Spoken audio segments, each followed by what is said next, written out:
আমার আর মল্লারের মধ্যে কোনো সম্পর্ক হলো কি হলো না সেটা জানার কোনো রাইট তোমার নেই। না না, এভাবে কাউকে কিছু না বলে চুপচাপ থাকাটা বোধহয় ঠিক হচ্ছে না। বড় কোনো একটা বিপদ ঘটতে পারে। যদি ওস্তাদজিকে কিছু বলি তাহলে তো আরো মুশকিল হয়ে যাবে, উনি চটে যাবেন। তাহলে কি গুরুজিকে একবার বলবো? না, গুরুজি শুনলে যদি আবার বড় ম্যাডামকে বলে দেন তাহলে তো পুরো বিষয়টাই উল্টো হয়ে যাবে। আমি কি যে করব কিছুই বুঝতে পারছি না। কি করা উচিত কে জানে।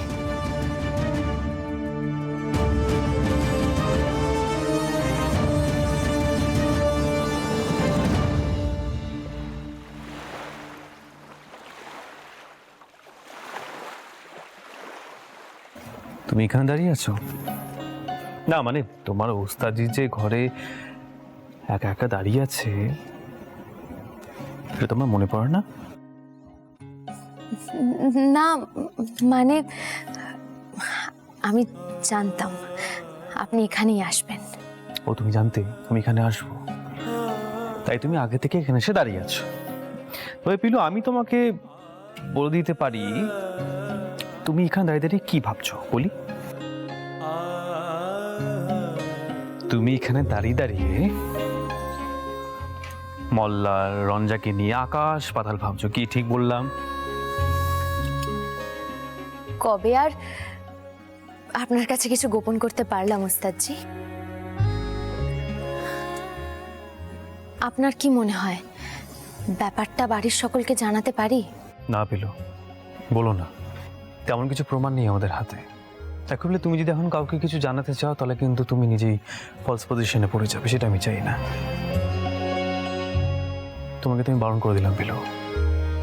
আর তুমি দয়া করে এইসব বিষয় নিয়ে এখানেই থামো। তুমি আমার কথা দাও, কথা দাও এইসব তুমি কাউকে বলবে না, কথা দাও।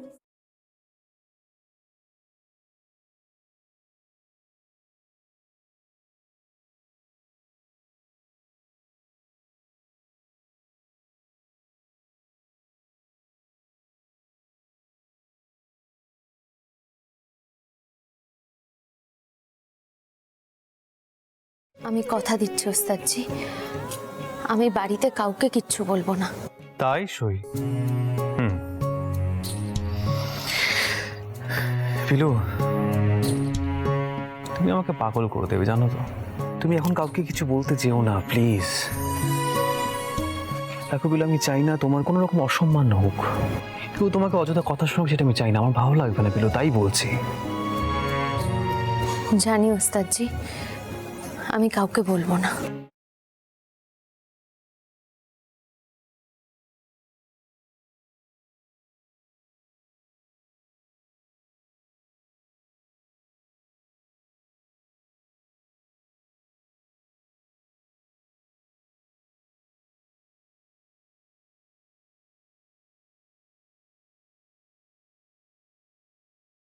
বাবা, এ তো দেখি কপত কপতি হাত ধরে খাড়ায় আছে।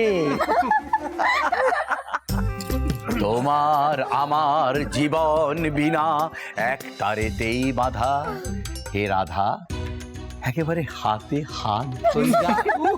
ওমা, সে কি দেখলাম মা? সেই দেখছিলাম উত্তমা সুচিত্রার হাতে হাত, আর এই দেখলা কপত কপতির হাতে হাত। একটু নিভৃতে প্রেমও করতে দিবি না? আরে থামাম, কি কি যে বলো না, মানে তুমিও সবার সামনে। আমার ডার্লিংকে কেন বকছো? আমরা সবাই দেখেছি। ঠিক ঠিক ঠিক ঠিক ঠিক ঠিক ঠিক আজ কিন্তু কেউ ডিনাই করতে পারবে না। আরে বাবা, এইভাবে বাড়ির মধ্যে হাতে হাত ধরে দাঁড়িয়ে থেকে আর কি লাভ হবে? হ্যাঁ, জানা পিলুকে নিয়ে কোথাও ঘুরে আয়।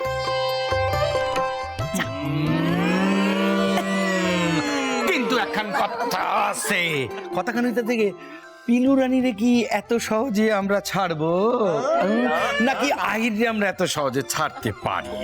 আমরা বরং দাদা দাদা ছোটকা কি করছো কি? আবার আবার গুরুজি কেন? ছোটকা হ্যাঁ। গুরুজিকে ডাকো। আচ্ছা আগে আমরা গঙ্গার ঘাটে বসে একটু গান টান শুনি। কি বলো পিলু? দাদা চাচাই তো কেন কি হয়েছে কি এইটা আমাদের গঙ্গার ঘাট, এইখানে ওই আমাদের আহির আর এই আমাদের পিলু, দুইজনে খাড়াইয়া খাড়াইয়া।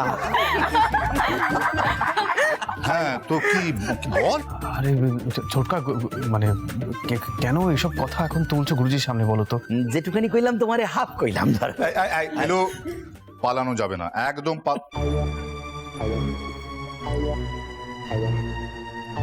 উদয় হ্যাঁ কইতাছি আমি বুঝা গেছি, মা ধরা পড়ে গেছে তো। পিলু, এই জন্যই আমি বলেছিলাম যাও কোথাও থেকে ঘুরে এসো। দেখলি তো আহি, অত কখনের কি আছে, তুমি চুপ যাও সৈনি, চুপ যাও। আমি কিন্তু একটা পানিশমেন্ট বলতে পারি। এক্সকিউজ মি, পানিশমেন্টটা হলো গিয়ে আহিদা, তুমি আমাদের সবার সামনে পিলুর জন্য একটা গান গাইবে। মানে তুমি আগেও শুনিয়েছো, কিন্তু আজকের গানটা নিশ্চয়ই স্পেশাল হবে। হ্যাঁ কি, তাই তো? আহিদা, গানটা জমিয়ে দাও তো। আমি যাই একটু চা করে আনি। একদম না, তোমার জন্য গান গাওয়া হচ্ছে আর তুমি কিনা বলছো চা করতে যাবে? একদম না। হ্যাঁ, আর চা খাওয়া আমরা ছাইরা দিছি কবে। ও এরে কয় পেটে ক্ষুধা মুখে লাজ।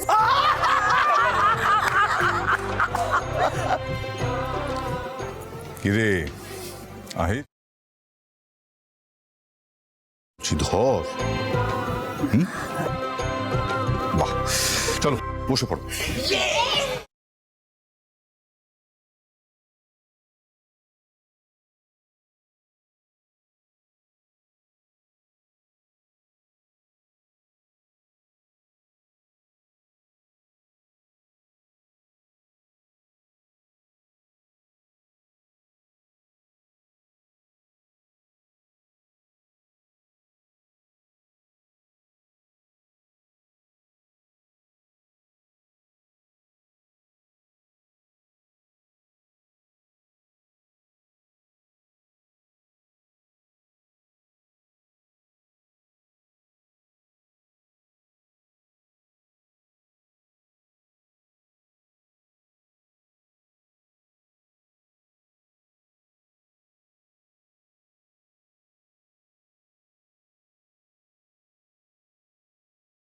মনটাকে কিছুতেই কেন শান্ত করতে পারছি না, কানেও যেন মন বসছে না।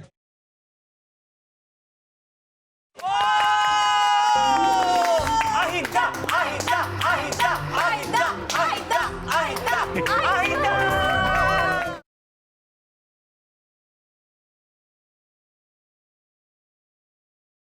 কি পিলু, এবার কিছু বলো আহিদাকে।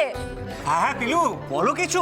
ভালো না মন্দ, তোমার কেমন লাগছে এই মুহূর্তে, তোমার কি মনে হচ্ছে সবটা জানাও তো ওস্তাদজিকে।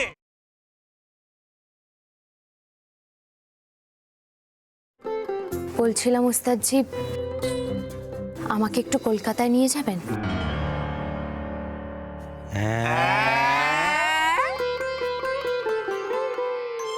আরে বাবা, ছুরির তো বল ফুটছে, মুখে কথা আইছে।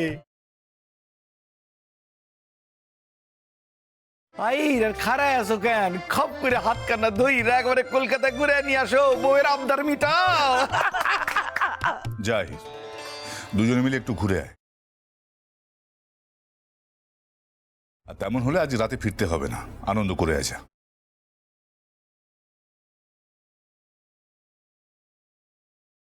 কলকাতায় গিয়ে মামা দাদুর বাড়ি যাবো একবার। মামা দাদু হয়তো পরামর্শ দিতে পারবেন কি করা উচিত।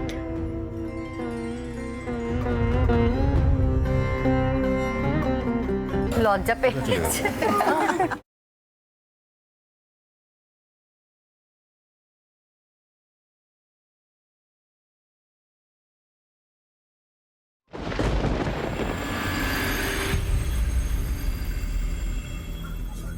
ওস্তাদ চেলে যখন জানবেন আমার কলকাতায় যাওয়ার আসল কারণটা কি, তখনই তো রেগে যাবেন।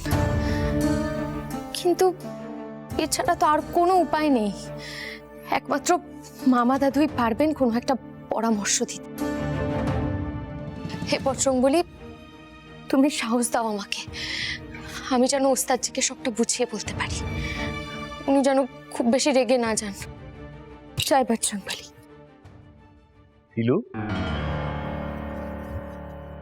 তুমি এখানে দাঁড়িয়ে দাঁড়িয়ে একা একা কি বিড়বিড় করছো?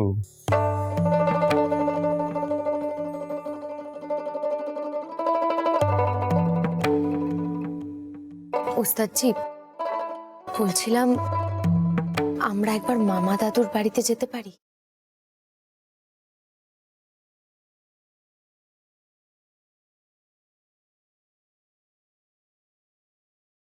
মানে আমরা মামা দাদু বাড়ি যাবো, কিন্তু কেন? আমি তো জানতাম আমরা বেড়াতে যাচ্ছি। আর তুমি যে মনে মনে অন্য কিছু প্ল্যান করে রেখেছো সেটা আমি কি করে জানবো বলো তো? হ্যাঁ, আর ভাই তবে মামা দাদুর বাড়ি যাবোই বা কেন? মামা দাদু মণিমার মামা হন, ওনাদের সঙ্গে আমাদের কোনো আত্মীয়তাই নেই। পিলু, কেন বারবার নিজেকে ঝামেলার মধ্যে জড়াও বলো তো? কেন? আমি তো আর পথ খুঁজে পাচ্ছি না ওস্তাদজি। ছোট ম্যাডাম আর মল্লার বাবুকে নিয়ে আপনি বলছেন না ভাবতে, কিন্তু সেটা তো সম্ভব নয়। আমার খুব অস্থির লাগছে, মনে হচ্ছে বড় কোনো একটা বিপদ ঘটতে চলেছে, খুব বড় বিপদ। কি করব বলুন, আমি তো চিন্তাটা ছাড়তে পারছি না। পরপর যা কিছু ঘটেছে, মানে আমার চোখে যা যা পড়েছে, সেটা আমি একজন পাকা মাথার মানুষকে বলতে চাই। তিনি যদি বলেন যে এতে সন্দেহজনক কিছু নেই, আমি সব চিন্তা ছেড়ে দেব।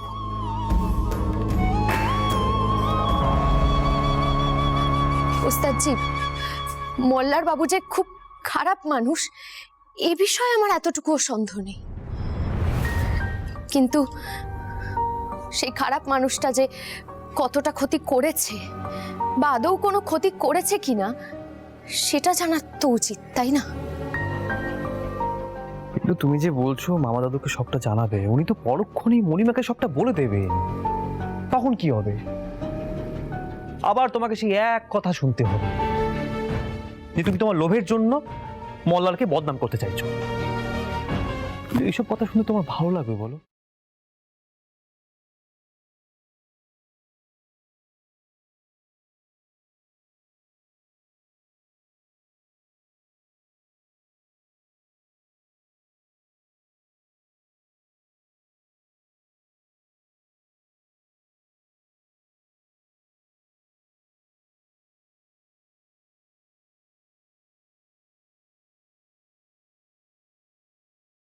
আমাকে ক্ষমা করুন ওস্তাদজি, আমি জানি আমাকে কেউ কিছু বললে আপনার কষ্ট হয়, সেটা আমার সৌভাগ্য। কিন্তু ওস্তাদজি, আমার অপমান, আপনার কথা শোনা, এই সব কিছুর থেকে অনেক বড় এটা জানা যে এই পরিবারে কি বিপদ আসতে চলেছে। বিশ্বাস করুন ওস্তাদজি, বড় ম্যাডাম ছোট ম্যাডাম আমাকে শত্রু ভাবলেও আমি ভাবি না। এটা আমার মায়ের শিক্ষা। ছোট ম্যাডাম তো আমারই বোন, হোক না সৎ বোন, কিন্তু নিজেরই তো। আমি কাউকে বিপদে ঠেলে দিতে পারবো না।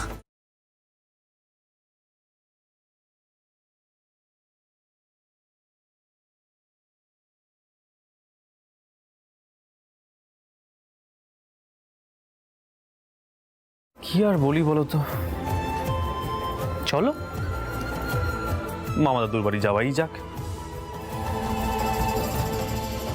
তোমাকে এত সুন্দর সুন্দর গান শোনালাম, কোথায় বলো তোমাকে নিয়ে একটু লং ড্রাইভে যাবো।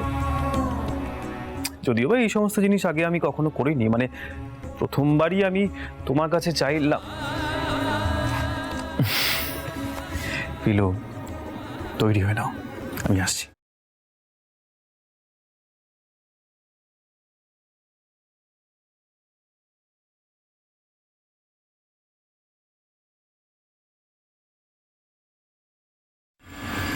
মা তুমি আমার সঙ্গে একটু এসো মা, তোমার সঙ্গে আমার একটা ইম্পর্টেন্ট কথা আছে মা। কি কি বলো বলো।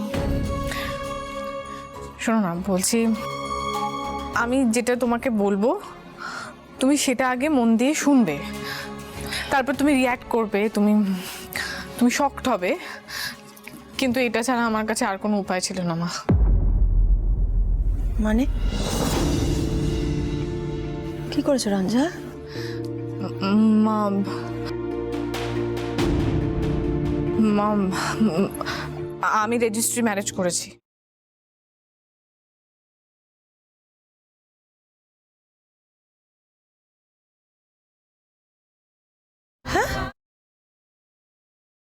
রেজিস্ট্রি ম্যারেজ করেছো মানে? আমি বুঝতে পারছি না রঞ্জা, রেজিস্ট্রি করেছো মানে কি? তুমি পরিষ্কার করে পুরোটা বলো। মা মা মা তুমি প্লিজ আমার কথাটা একবার শোনো একটু। আমি আর মল্লা দুজনকে খুব ভালোবাসি, আর তুমি তো জানোই যে বাবা মল্লারকে একদম পছন্দ করে না। সবাই মল্লারের নামে এমন বলে রেখেছে বাবাকে, বাবা তো কোনোদিনও এই বিয়েটা মেনে নিত না, আর তুমিও বাবার এগেনস্টে যেতে পারতে না আমার বিষয়ে। তাই তাই তাই আমরা রেজিস্ট্রি ম্যারেজটা করে ফেলেছি। মা প্লিজ প্লিজ প্লিজ মা প্লিজ প্লিজ তুমি মেনে নাও, আমি সত্যি মল্লারকে ভালোবাসি।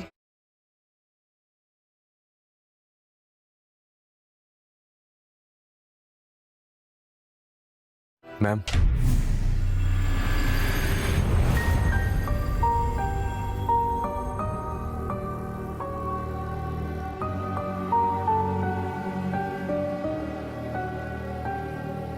ম্যাম আপনি রঞ্জাকে কিচ্ছু বলবেন না, যা বলার আমাকে বলুন। ও রেজিস্ট্রি করতে চাইনি, আমি ওকে জোর করেছি। আমাকে একবার বলা যেত না? না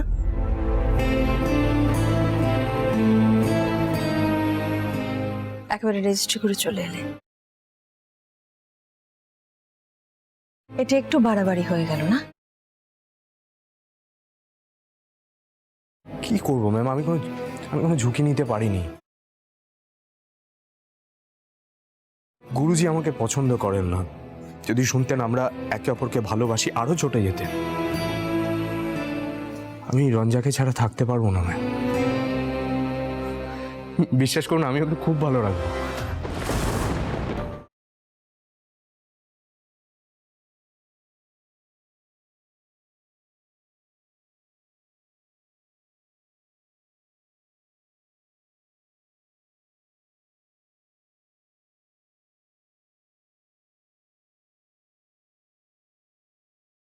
তুমি খুশি তো বেটা?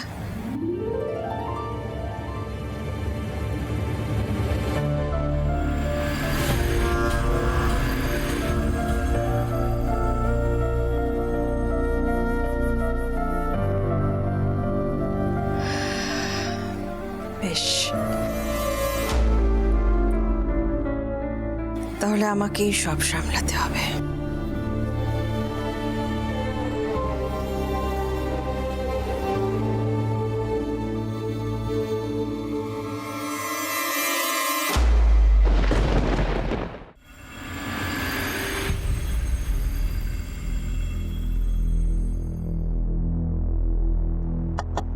কে? মামা দাদু আসবো? আহির, পিলু, আরে এসো এসো এসো এসো এসো এসো। থাক মা, থাক থাক থাক থাক, ঠিক আছে বাবু, ঠিক আছে ঠিক আছে। কি ব্যাপার তোমরা, মানে সুরমণ্ডলের সবাই ভালো আছে তো? মানে তোমরা আপাতত তো সবাই ভালোই আছে মামা দাদু, কিন্তু পরে সবাই ভালো থাকবে কিনা সেটা জানার জন্য এখানে এসেছি। আমরা অসুবিধা করলাম না তো কোনো? আরে বুড়োর কাছে কেই বা আসে বলো? বসো,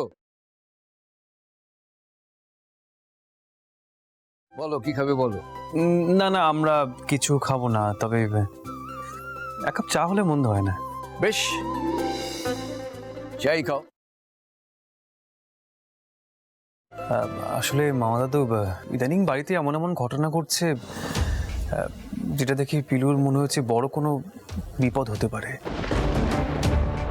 তবে সেই বিষয়ে আমাদের হাতে তেমন কোনো প্রমাণ নেই, তাও আপনার সঙ্গে একটু পরামর্শ করতে চাইল।